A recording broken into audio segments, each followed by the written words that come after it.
Hey friends, and welcome to the Wine CEO podcast. I'm Sarah, your certified sommelier and host of the Wine CEO podcast show. And today I am so excited to be bringing you an episode from my interview in Beaujolais, France. So a few weeks ago, I traveled to Beaujolais in the south of Burgundy, and I was so excited to spend time with Edouard Parnay from the Château Moulin winery. And we had an amazing time exploring the winery, getting to walk through the vineyards, taste some of the wines, and learn about the history and heritage of both the Beaujolais region as well as Château Moulin. For a little intro into Beaujolais, for those of you who may not know a lot about this region, Beaujolais is actually in the south of Burgundy. So it is a part of the Burgundy region in France, but because it is so far in the south, it's often considered its own region. It has a lot of unique characteristics that are specific to the Beaujolais region. So often folks look at Burgundy as kind of a unique region and then Beaujolais as its own separate unique region within Burgundy. Now, Beaujolais is only about a 30 to 45 minute drive north of Lyon. So Lyon, if you might remember from my last episode, is just north of the northern Rhone region in the south of France. And so Beaujolais is very, very close to Lyon. So you'll find that there's actually a lot of similarities between the soil type and the terroir of the northern Rhone and Beaujolais, surprisingly. Both the Northern Rhone and Beaujolais also make great day trips from the Lyon. As a quick side note, if you are finding yourself traveling through the south of France or in Lyon anytime soon, definitely both amazing wine regions, well within great driving distance to do a quick day trip. Now, Beaujolais is predominantly known for the red grape Gamay. There are some other grapes that are grown here like Chardonnay as well as Syrah, but predominantly the region has always been known for Gamay. And Gamay is a red grape that has a little bit of a thinner skin, so it's typically a lighter bodied wine, and it's grown almost exclusively in the Beaujolais region. This wasn't always the case. For a period of time, it was grown in the Loire and Burgundy and other regions around France. But in 1395, Philip the Bold was a duke who banished the grape. He didn't like it, and so he convinced everyone that the grape was awful, that it was going to cause sickness, and it was really not a good grape to enjoy. And so he banished it from most of the regions around France, and it became almost exclusively grown in Beaujolais. And so that continues to be the case today, where the majority of the Gamay from around the world is grown in Beaujolais. So another thing that's unique to the Beaujolais region is a process called carbonic maceration. So this is actually a fermentation process that is, it can be used around the world, but it's not as commonly practiced in other regions, but it is practiced very frequently throughout the Beaujolais region. So in this process, the winemaker will take the Gamay grapes, they throw them into the tank, and over time, as the grapes are being added into the tank, the grapes that are in the bottom will start to be crushed from the weight, the pressure of the grapes. What happens is that as the grapes are crushed, you have the juice that's released from the grapes, and the juice will start to come in contact with ambient yeast that has been on the grape skins of the grapes coming in from the vineyard. This actually begins the fermentation process. So if you remember, the byproducts of fermentation are alcohol and CO2. And so the winemaker that is throwing all the grapes in, and they close the lid on the tank. So the CO2 begins to be released, and it causes more pressure within the tank.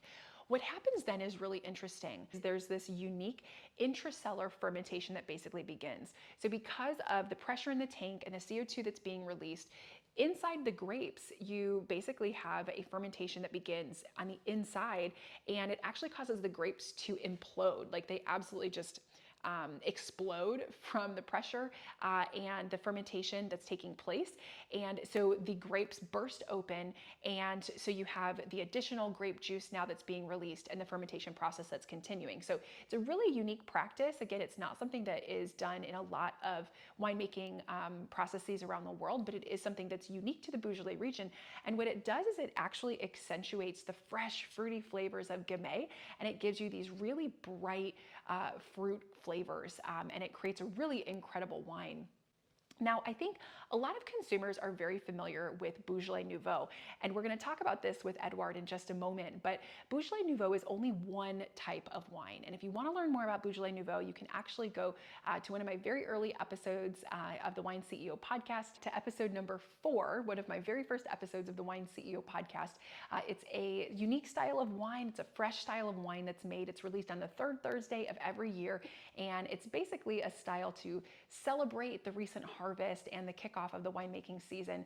But although that's what a lot of folks are familiar with because of the heavy marketing around Beaujolais Nouveau, that's not the only style of wine that's made here. And in fact, while because of marketing reasons, it has accounted for a large proportion of the wines coming out of Beaujolais, there's a shift that's being made. And I think we're going to start to see as a industry a lot more of Beaujolais Cru that's being available around the world. I think that the Beaujolais Nouveau was made in large quantities for a long time and was not always the best quality wine, and it maybe gave Beaujolais a bit of a bad reputation. And so many winemakers are starting to shift away from Beaujolais Nouveau in the Beaujolais region and realize that focusing on Beaujolais Cru, focusing on really incredible high quality Beaujolais that is age worthy is really going to be much more profitable in the long run for their region. Now, when I talk about Beaujolais Cru, this is a little different than how crus are mentioned around the rest of France and even within Burgundy.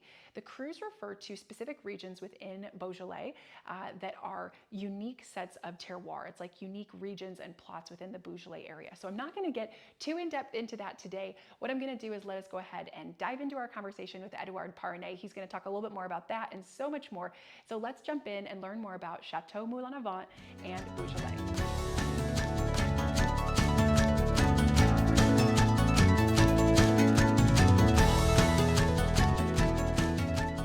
Wine CEO podcast listeners, I'm so excited because today I am in Beaujolais at Château du Moulin and I'm here with Edouard, who is part of the family that owns the Château, and we are here to talk about the amazing region of Beaujolais as well as the wines that his family is making. So Edouard, welcome to the Wine CEO podcast. Thank you for welcoming me and welcoming Château du Moulin. Yes. So first, can you tell us a little bit about yourself and your family and the history of this beautiful vineyard and winery? Yeah, sure. So my name is Edouard Parinet. I'm part of the family. We did acquire with my father in 2009 this estate, Château du Moulin, which is a very old estate located focusing on Moulin AOC, which is one of the 10 cru Beaujolais. So the estate Château du Moulin has at least 3 centuries of history, since the very first date of winemaking here is 1732. And we, with my father, we are only here for the last 14 years.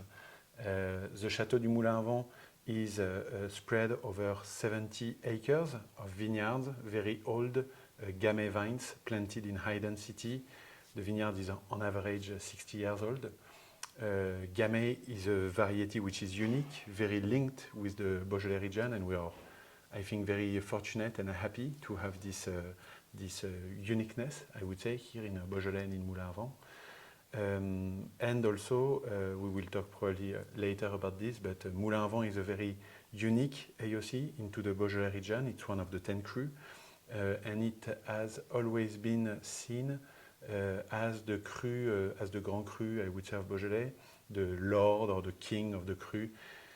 What means this name of king or lord is that actually in Moulin we are harvesting grapes with better maturity, with greater concentration, and so wines which have more density, we can see with this 2020, more color, more complexity, and also which can age pretty long life. So that's the very first introduction to the specificity of Moulin. I love it. That's perfect. And there's so much we can dive into here. So first of all, let's talk about the Gamay grape, right? So that's the only grape that you grow here, which is very common in Beaujolais, right? And so tell us a little bit about the uniqueness of the Gamay grape, maybe characteristics, and then also what makes it so special here in Beaujolais. Mm-hmm. Gamay, so first of all, I think that about 80% of the Gamay planted in the world is planted here in Beaujolais. So the region in Beaujolais is a pretty small region, located very simply between Burgundy and Rhône. So that's very easy to have in mind. So yeah, Gamay is very linked with Beaujolais. That's the first typicity of it. It's a variety which feels at its seeds on granitic soil, on volcanic origin. So actually it could be planted in the northern Rhône, which is 160 miles south from here, but the Syrah, which is used 60 miles from here, has a earlier maturity time. So as we are a little bit north, a little bit colder climate, Gamay is better adapted. Gamay is known, I would say, to produce wines with a lot of fruit, a lot of freshness, good acidity levels. So that's, I would say, the main specificities of Gamay. It's a Gamay noir à jus blanc, so the juice itself is white, just like the Pinot Noir, and this is while pressing that we have this red color. And after, as I would say, a material, as a vegetal, Gamay has two main specificities. The first one is that it can produce pretty big grapes. So if you want the Gamay to produce smaller grapes of higher quality, you have to plant it in a very high density, which is our case. In Château du Moulin, the vineyard is planted between 10 and 12,000 vines per hectare, so that's very, very dense. And so higher density means higher competition between the vines, and so smaller berries. Most of our vineyards are producing actually more blackberries than grapes, I would say. And the other main specificities of Gamay is that it's a variety which produce a small amount of leaf. So the green part is pretty small naturally with the Gamay. So if you want to maximize photosynthesis, and so if you want to maximize the maturity, very simply said, of your grapes, you have to maximize the leaf surface. And so that's why our vineyard in Château du Moulin is still worked in gobelet. The gobelet pruning is the very traditional pruning of Beaujolais, but we call that a gobelet as a fan, so the branch are in a line, and we can use a trilization system. So we put the branch of our Gamay into the trilization system, and we maximize the exposure of the leaf to the sun, and so that's why we adapt to the typicity of the Gamay variety. That's awesome. So Edouard, you mentioned that Gamay is actually very great for aging, right? I'm guessing that's because of the high acidity, because it's not a grape that's known for having high tannin, right? It usually has a little bit of a lower tannin structure. So how long would you age some of your wines for?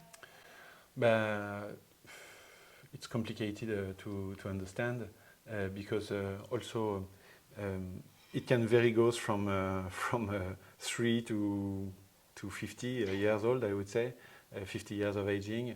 But what I can tell to talk about the aging of our wines is that Moulin, so our AOC, has always been known as a Grand Cru of Beaujolais.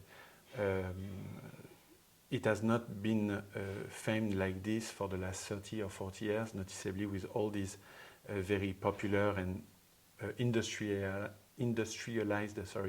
Beaujolais wine, which kind of made all the crus sunk with their reputation. But before that, till the 1970s, let's say, the Moulin was considered as a Grand Cru here and everywhere in France.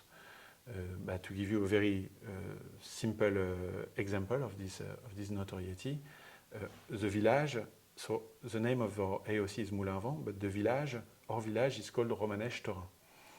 And it used to be called Romanèche before, and it became Romanèche Torin in 1872, exactly for the same reason that Gevrey, Chambol, or Puligny became Gevrey Chambertin, Puligny Montrachet, Chambol Musigny.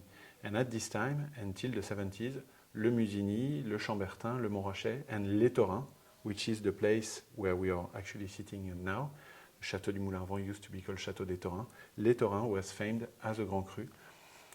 And so I explained that because as a Grand Cru, Les Torins and Le Moulin is a place where we produce wine that can age for a long time, just like any Grand Cru that you can imagine in France. My own experience is that, of course, our Gamay, they can be drunk depending on the vintage, but pretty quickly because of this natural quality of the Gamay. I said freshness, fruitiness, acidity.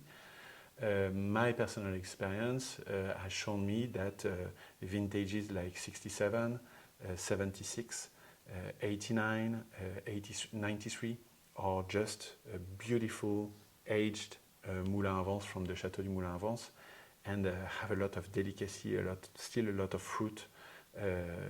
These are just magnificent wines. I love it. How does the terroir, the typicity of Moulin à Vence, how does that compare to some of the other AOCs in the region? So actually, when we talk about the terroir, you must first have in mind this Massif Central. So these are those very old volcanoes right in the center of France. And this Massif Central has still today a very big influence, geological influence, all around the Massif Central. So we are 150 kilometers from the heart of Massif Central. And so if you draw a circle of 150 kilometers from the Massif Central, you have an influence of volcanic, granitic, schistous, gneiss, also sometimes types of soil. So to give you a very simple example, if you go at the border of this circle on the northeast, you have the Beaujolais. You also have the northern part of the Rhône Valley, and the soil from Côte-Rôtie, from Saint-Joseph, from Hermitage, are in many ways pretty comparable with the one of the Cru Beaujolais. So what it is, it's volcanic soil, very old soil, who have been eroded for 250 million years. These are soils which are made with granite mostly, just like in the northern Rhône. So the granite, because of this erosion, are very, very sandy, very, very light, very, very poor. And also, when we will see the vineyard, you will see that we are very close to the Mont du Beaujolais, so the kind of very old mountains. And so also the soils here are very shallow, not deep, and so particularly limiting, I would say, for the variety of Gamay. Okay. Now, do you have specific plots throughout your vineyards where maybe you make single plot wines, or do you do mostly blends throughout the vines that you have? Yeah, but actually we do a little bit of both. But Moulin à Vent, one of the another big specificity of Moulin à Vent. So I told you about this reputation and the fact that also in Moulin à Vent we have a big concentration in iron oxide and silica, which are two elements that you find more specifically in Moulin à Vent, not in much less in the rest of the cru of Beaujolais. Another specificity of Moulin à Vent is that here, out of the 1,500 acres of vines for the whole AOC Moulin à Vent, we have today 69 lieux-dits cadastraux. So these lieux-dits cadastraux are the ancient, for instance, in Burgundy of the Premier Cru and Grand Cru, so small names delimiting a specific place into a vineyard. We have 69 of them. Some of the 69 have been famed back in the end of the 19th century, so it represents about 20 of them already listed in 1872 in Mr. Boutker classification. And globally in Moulin à Vent, a big diversity, 69 lieux-dits out of 1,500 acres. That makes one lieu-dit every 25 acres. So it's very diverse, I would say. Mm-hmm. What's your total production? How many cases or barrels, I guess, do you do each year? So on average, we produce 10,000 cases per year, and it can vary from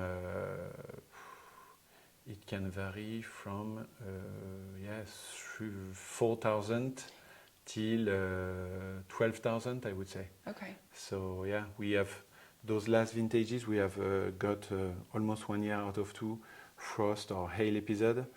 In this condition, the yield is definitely getting much lower. And in the best case, that was actually last year for the 22 vintage, we produce 38 hectoliters per hectare, so which is still pretty small for the AOC, but very good for us. That represents 5,000 bottles per hectare, to give you an idea. And it varies very much with an average on 10,000 bottles per vintage. Yeah. So talk to me about the vineyards a little bit. Do you harvest organically? Do you do anything sustainable like that with your vineyards? Yeah, but we have been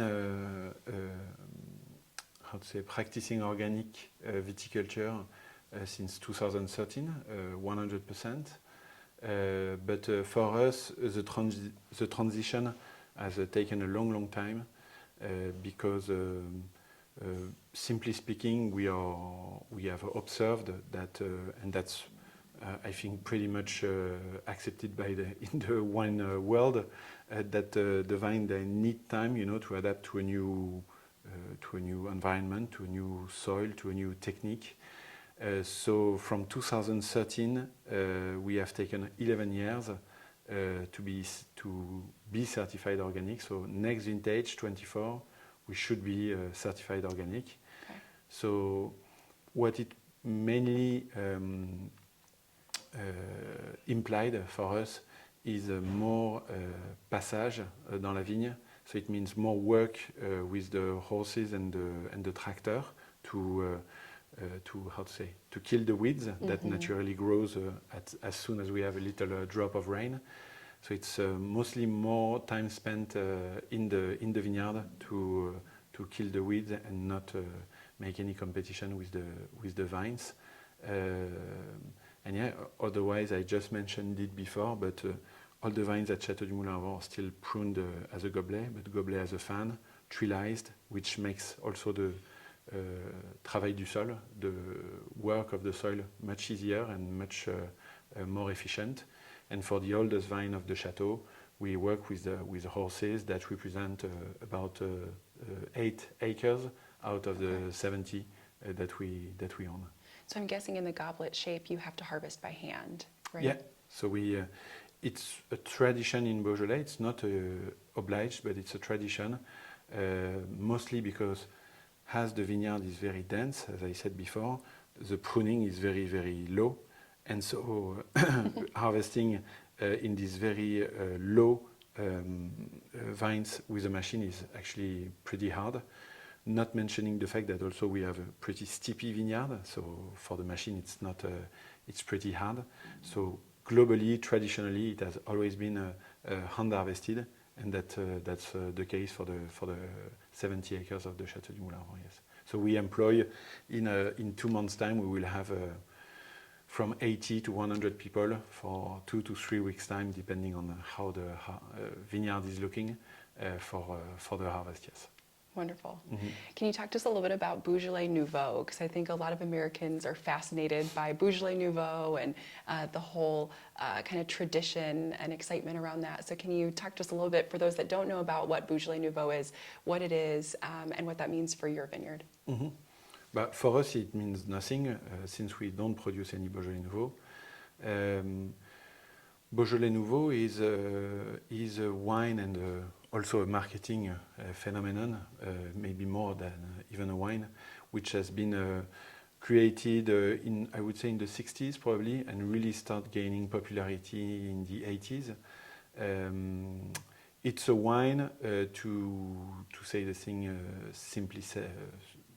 quite simply, it's a wine which is made into 2 weeks and then spread all over the world by airplanes, etc., for the celebration, let's say mid or end of November, while a cru Beaujolais, well made by any vintner, not only us, but any vintner, is mostly 15 to 18 months process.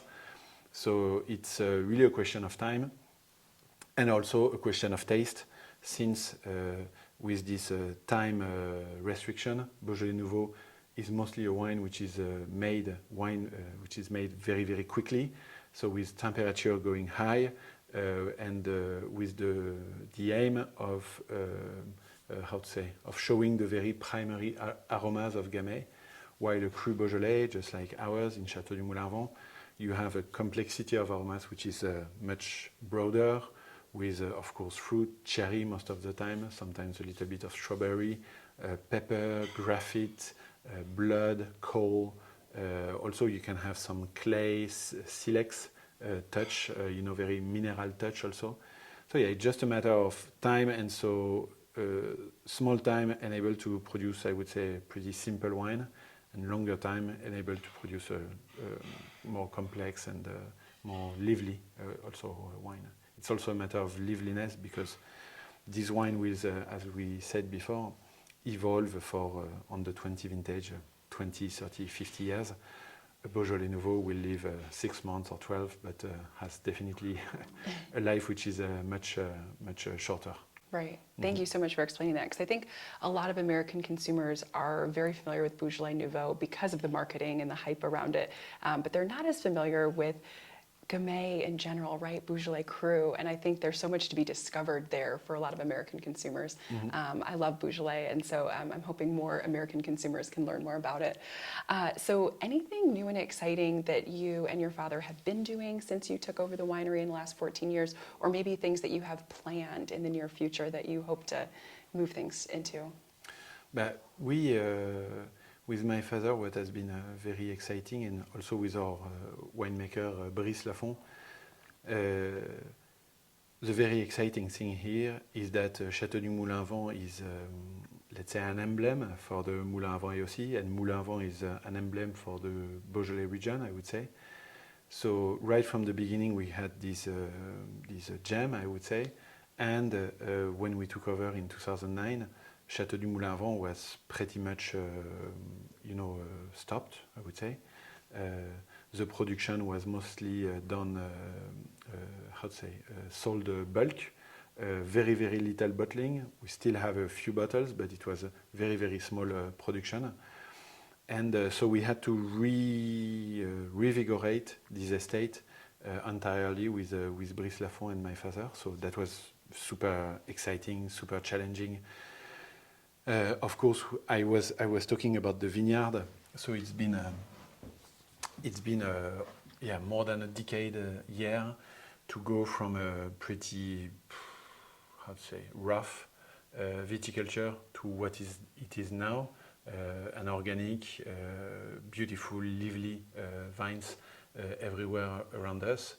It has been also very passionating regarding the distribution, since in 2009 we had not one single importer or distributor anywhere in the world, and now we are selling our wines in 25 countries, noticeably in the US with our partner Wilson Daniels. We have starting working from 2014. So first of all, these two things, the viticulture and the distribution, that was an amazing challenge, and going more into details, we are also very enthusiastic about talking nicely about the region, about the cru, about our cru Moulin to bring people here. Also, we have a caveau tasting room which has been fully renovated 3 years ago, and which is I think very beautiful. Actually, the people who have came here, they have been, I think, pretty happy with the experience of visiting us. And I think globally, Beaujolais region, there is no reason why here in Beaujolais we could not valorize the wine and the experience of wine lovers, just like it's happening in the Rhône or in Burgundy, since once more we are very much into the same region, I would say. So we are very passionate and devoted to bringing people here and give them a taste of this wonderful wine of Moulin and Château du Moulin. That's wonderful. That was going to be my last question. So you beat me to it already. So it sounds like wine tourism is growing, obviously, in the area. It's a beautiful area to be able to come visit. I mean, stunning rolling hills of vines and beautiful towns. So it sounds like you're excited to invite more tourists to come visit, come to your cellar door and taste your wines and be able to explore the region. So since you took my question, I'll ask one more. So when you think about pairing Gamay with food, what are some of the top foods that you would recommend if someone were to buy a bottle at home and they're cooking dinner? What would you tell them to pair it with? It's I would say first of all that Gamay is in terms of pairing, I would say that it has a pairing ability which is close to the variety of Pinot Noir, since depending on the vintage, it's of course a red variety, which is pretty light in color, acid-driven variety, And in solar hot vintage, we gain much more color, and the wine can pair on different meal. Globally speaking, I would say that for me, cru Beaujolais, Moulin even, will definitely pair very well, noticeably with chicken. We have the Bresse region, which is just in front of us, and which is very famous for the chicken of Bresse. I think a chicken, when it comes with a few mushroom, it has to come with a little cream, because chicken can be a little bit dry. So with a cream, with morels, morels with cream, I think it would be a very nice pairing. When you have a lighter vintage, so 2019, 2017, it's a red wine that you can definitely pair with fish. So once more, it has to be accompanied with a little fat, not too much, but a little. I have experienced my own wines personally in the States, in New York, noticeably in many sushi places, and on lighter vintage, 17 or 19, as I said, the wines of us, they keep a very good salinity, I would say, in the end of mouth. It's very salivating in mouth, the wine of the Château. And when they have this delicateness, this purity, it goes very well. The fruit goes very well with some fat sushi like toro sushi or things like this. And after, when it gets bolder, so I'm talking about vintage like 15 or even 20, we won't go on the T-bone or very big steaks, but I think some veal or even some beef, if it's not cooked too much, it can go very well. Actually, we are drinking a lot of 15 currently in the Château, which is a very wide, complex solar vintage, and that to me goes very well. Yes, with beef, meat, cheese, of course. That's just obvious that it goes very well with cheese on this kind of vintage as well. Wonderful. Sounds like lots of variety, lots of diversity of how you can pair it. So, Eduard, thank you so much for your time. This has been amazing. Sante, thank you so much for coming on the show today. Sante, Sarah, thank you for hosting me on your video and your podcast. Of course. And see you soon. Cheers. I hope you enjoyed my conversation today with Eduard Parnay of Château Moulin. I had an amazing time touring the winery and getting to taste some of the amazing wines that he and his father are making at their winery. Just an incredible brand, an incredible history, and definitely a winery that you should visit. So if you are in Lyon for a long weekend, or if you're driving through the south of France, definitely stop by Beaujolais and check out Château Moulin. It is amazing. If you're not traveling to France in the near future, check out the show notes for today's episode. I've included information on Château Moulin so you can learn a little bit more about the winery, you can order their wines, and you can try them at home for yourselves. Until next week, friends, I hope you drink something new and delicious, and I will catch you all in the next episode of the Wine CEO podcast. Cheers.